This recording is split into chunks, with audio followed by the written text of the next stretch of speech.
साथियों नमस्कार। आज के हमारे इस वीडियो में मैं आपको भैंस के बच्चे को हम कैसे तैयार करें ये पूरा का पूरा विवरण समझाऊंगा। फ्रेंड्स, होता क्या है कि अगर हम बच्चे यानी काफ घर पे तैयार कर लेते हैं, जो भी हमारी गाय या भैंस बच्चा देती है, और उस बच्चे को अगर हम तैयार कर लेते हैं, अगर फीमेल है तो उसे अच्छी तरीके से तैयार करेंगे तो जल्द से जल्द वो माँ बन जाएगी और बहुत अच्छा दूध देगी। इसके अलावा अगर मेल है तो उसकी जो कैपेसिटी है वो बहुत ही अच्छी हो जाएगी, फिर हम उसे ब्रीडिंग में भी यूज़ कर सकते हैं। तो इस प्रकार से अगर सभी पशुपालक भाई ये जान लें कि हमें भैंस के बच्चे को कैसे तैयार करना है तो बहुत ज़्यादा आसानी हो जाएगी। और मैं अपने इस वीडियो के माध्यम से पूरा प्रयास करूंगा कि आप लोगों को ऐसे तरीके बता सकूं जो आपके लिए बहुत ही ज़्यादा फायदेमंद हो और साइंटिफिक भी हो। तो फ्रेंड्स, वीडियो शुरू करने से पहले मैं आप सभी का धन्यवाद देना चाह रहा हूं जो आप हमारे चैनल को इतना लाइक, कमेंट, शेयर और सब्सक्राइब कर रहे हैं। धन्यवाद आप सभी का। आइए वीडियो शुरू करते हैं। साथियों, अगर हमें हमारी भैंस का अच्छा काफ तैयार करना है तो उसके लिए ज़रूरी है कि हम शुरू से ही भूमिका तैयार करें। और हमारी भैंस को जब क्रॉस करवाते हैं तो वो जो भैंसा है वो अच्छी क्वालिटी का होना चाहिए, उसका रिकॉर्ड बहुत ही अच्छा होना चाहिए। अगर हम सीमन करवा रहे हैं तो सीमन भी बहुत ही अच्छे बुल का होना चाहिए। ये पहला स्टेप हो गया। फिर सेकंड स्टेप, जब वो गाभिन हो जाती है तो गर्भावस्था में हमें उसका पूरा ध्यान रखना है, उसे संतुलित आहार देना है, उसे मिनरल मिक्सचर और विटामिन्स लगातार देते रहना है। क्या क्या देना चाहिए वो पूरा का पूरा हमने एक अलग वीडियो में जानकारी दी थी, जो वीडियो डिस्क्रिप्शन में है, आप देख लेना, क्योंकि बार बार हम अगर बताएंगे तो वीडियो लंबा हो जाएगा। उसके बाद जो ही बच्चा पैदा होता है उस समय विदिन 30 सेकेंड यानी 30 सेकेंड के अंदर अंदर हमें उसे 30 सेकेंड के लिए ही उल्टा रखना है। उल्टा रख के हल्का सा गर्दन पे थोड़ा सा मारेंगे ऊपर सर पे, तो जो भी फ्लूइड उसके होगा, नाक में है, मुंह में है, वो सारा का सारा फ्लूइड निकल जाएगा। तो आगे से किसी भी प्रकार की दिक्कत नहीं रहेगी। नहीं तो थोड़ा बहुत फ्लूइड अगर नाक में या फेफड़ों में चला जाता है तो वो आगे जाकर के काफ को तैयार नहीं होने देता। इसके बाद नेक्स्ट स्टेप जो आती है वो आती है नाले वाली, यानी प्लेसेंटा से, जहां से वो जुड़ा हुआ है, अपनी मां के शरीर से जुड़ा हुआ है, वहां जो प्लेसेंटा का हिस्सा है उसे हमें साफ ब्लेड से काटना है और तुरंत एंटीसेप्टिक लोशन जैसे पोविडोन आयोडीन हो गया वो लगा देना है। इसके बाद हमें जो ध्यान रखने वाली है वो है कोलेस्ट्रम, यानी मां का जो पहला दूध है हमें 5-7 धार नीचे निकाल देनी है और उसके बाद उसे उसके वजन का कम से कम 10% दूध हमें उसे पिलाना है। ये जरूरी बात है बहुत ज्यादा। इसके बाद 1.5 महीने तक हमें उसे क्या क्या देना चाहिए, कितना दूध देना चाहिए, इन सभी के बारे में हमने अलग से वीडियो तैयार किया था, जो वीडियो डिस्क्रिप्शन में है, आप देख लेना। विशेष तौर से इस वीडियो का हमारा उद्देश्य है कि दाना मिश्रण यानी जो काफ स्टार्टर हम बना रहे हैं हमारी बफेलो काफ के लिए, वो कैसा होना चाहिए, विशेष तौर से ध्यान रखना बहुत ज्यादा जरूरी है।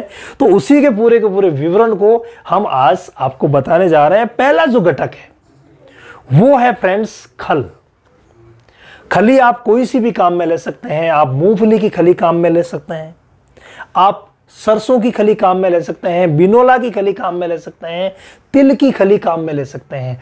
जो भी खल आपकी एरियाज में सस्ती मिलती हो, अच्छी गुणवत्ता वाली मिलती हो, वो खल आप अपनी बफेलो काफ को तैयार करने में काम में लें, बहुत ही अच्छी रहेगी। हमें इसकी जो मात्रा काम में लेनी है वो है 25%। परसेंटेज का मतलब साथियों आप सभी को पता है, फिर भी बता देता हूं। अगर हम 1 क्विंटल दाना मिश्रण तैयार कर रहे हैं तो 25% का मतलब हो गया 25 किलो। और अगर हम 10 किलो दाना मिश्रण तैयार कर रहे हैं, मान लीजिए हमारे पास काफ की संख्या कम है, तो 10 किलो अगर तैयार कर रहे हैं तो उस समय 25% का मतलब हो गया 2.5 किलो। ये आप मात्राएं ध्यान रखें, मैं आगे परसेंटेज ही बताऊंगा। तो खल जो है वो हमें 25% लेनी है। खल बहुत ही ज़्यादा ज़रूरी है क्योंकि काफ के शरीर में वसा और प्रोटीन इनकी पूर्ति खल से होगी, ये बहुत ज़्यादा ज़रूरी है, आप ध्यान रखें। इसके बाद सेकंड जो आता है वो है मक्का।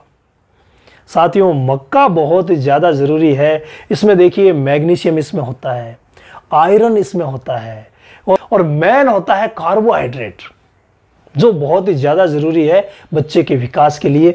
तो मक्का भी हमें 25% लेना है। यानी 25% हमें मक्का लेना है। इसके बाद अनाज का ही दूसरा घटक और काम में लेना है हमें, और वो है जौ, बाजरा या गेहूं। यानी अगर गर्मियों का मौसम है तो हमें जौ इस्तेमाल करना है, अगर सर्दियों का मौसम है तो हमें बाजरा इस्तेमाल करना है, और गेहूं जो है, अगर मान लीजिए आपके पास गेहूं की उपलब्धता बहुत अच्छी है तो आप गेहूं भी यूज़ कर सकते हैं। ये हर मौसम में चलते हैं। हमें ये जो बाजरा और गेहूं वाली मात्रा है, इसे हमें 20% लेना है, यानी 20% मात्रा हमें इसकी लेनी है। तो 25 पहले हुआ था, 25 बाद, और 20 ये। उसके बाद आते हैं चूरी की तरफ, चोकर की तरफ। यानी हम दालों की चूरी यूज कर सकते हैं या गेहूं का चोकर यूज कर सकते हैं। ये चूरी और चोकर जो है वो हमें 25% लेने हैं। ये भी बहुत ही अच्छे रहते हैं। हमारे काफ का जो रूमन है उसे मूवमेंट कराने में इनका बहुत ज़्यादा रोल होता है, क्योंकि ये फाइबर के अच्छे स्रोत हैं।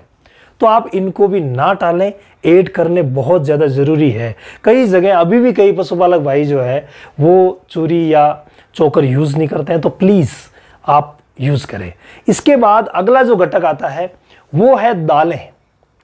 अगर चने की दाल हम फीमेल का आपको देंगे तो बहुत ही अच्छी रहेगी। हमें सिर्फ 5%, यानी 100 किलो के पीछे 5 किलो हमें चने की दाल लेनी है, ज़्यादा की ज़रूरत नहीं है। इसके अलावा साथियों, ये जो मिक्सअप मैंने आपको बताया है ये पूरा 1 क्विंटल का हो गया है, यानी 100% हो गया है। ये 100% करने के बाद रेगुलरली आपको मिनरल मिक्सर देना है। ये बहुत ही ज़्यादा ज़रूरी है, ज़्यादा की ज़रूरत नहीं है। 10 ग्राम से लेकर के 30 ग्राम तक, यानी जब आपका काप जो है वो 3 महीने से 4 महीने का या 2 से 4 महीने का है तो आप 10 ग्राम दें, 4 से 12 महीने का है तो आप 20 ग्राम दें, 12 महीने से ऊपर का हो गया है तो आप 30 ग्राम दें। यानी इस हिसाब से मिनरल मिक्सर देना बहुत ज़्यादा ज़रूरी है। इसके बाद आते हैं साथियों नमक। नमक भी आप सभी को पता है ग्रोथ के लिए भी बहुत अच्छा होता है, सोडियम का अच्छा स्रोत है, तो नमक देना बहुत ज़्यादा ज़रूरी है। इसकी मात्रा भी आप मिनरल मिक्सर से थोड़ी सी कम रखें, बाकी इसकी मात्रा भी आप डिसाइड कर लें। इसके अलावा एक मुख्य बात और आती है साथियों, वो है फिटकरी, काला नमक और सेंधा नमक। ये तीनों चीज़ें जो मैंने आपको भी बताई है, ये तीनों चीज़ें आपको उसके सामने रखनी है। यानी आप कोशिश करें कि आपका बफेलो फीमेल काफ जो है वो इसे चाटे, और वो अगर कंटिन्यूसली चाटेगा तो उसके अंदर कई प्रकार के मिनरल्स की जो पूर्ति है वो इन तीनों से हो जाएगी, और कभी भी वो अजाई नहीं करेगा। अजाई मतलब गंदी चीज़ें जो है, फॉरेन बॉडीज़ जो है वो अंदर नहीं जाएगी। जैसे प्लास्टिक खाता है, कपड़े खाता है, रेत खाता है, तो दीवारें चाटना है, तो ऐसी कंडीशन इन तीनों की वजह से नहीं होगी। मैंने आपको जो ये दाना मिश्रण बताया है, अगर आप ये दाना मिश्रण पूरा का पूरा फॉलो करें तो मैं निश्चित रूप से आपको कह सकता हूं कि आपके फीमेल काप में जो बीमारी होने वाली है वो बहुत ही कम होगी, और किसी भी प्रकार की कमी उसके शरीर में नहीं होगी। अब आते हैं साथियों मात्रा की तरफ, कि आप कितना ये दाना मिश्रण दें। तो जो ही आपका फीमेल काप जो है वो 1 महीने का हो जाता है, उस स्थिति में आप उसे थोड़ा थोड़ा शुरू करें, एकदम से ज़्यादा यूज़ नहीं करना है। पहले दिन हमें सिर्फ 25 ग्राम देना है, फिर दूसरे दिन आप 50 ग्राम दे दें, और इसको धीरे धीरे धीरे धीरे बढ़ाना है, स्पीडली नहीं बढ़ाना है। और जब वो 1 साल की हो जाती है उस स्थिति में हमें इसको बढ़ा करके और 1-1.5 किलो पे ले आना है। ये आप विशेष ध्यान रखें, 1 साल की होते होते 1.5 किलो पे ले आना है। इसके अलावा जो ही वो प्रेग्नेंट होने लायक हो जाए, मान लीजिए 1.5 साल की हो गई है या उसका वजन 2 क्विंटल के आसपास पहले ही हो गया है, तो उस कंडीशन में आप उसमें बाजरा ज़्यादा रखना है, और सरसों के तेल की मात्रा थोड़ी थोड़ी ऐड करें।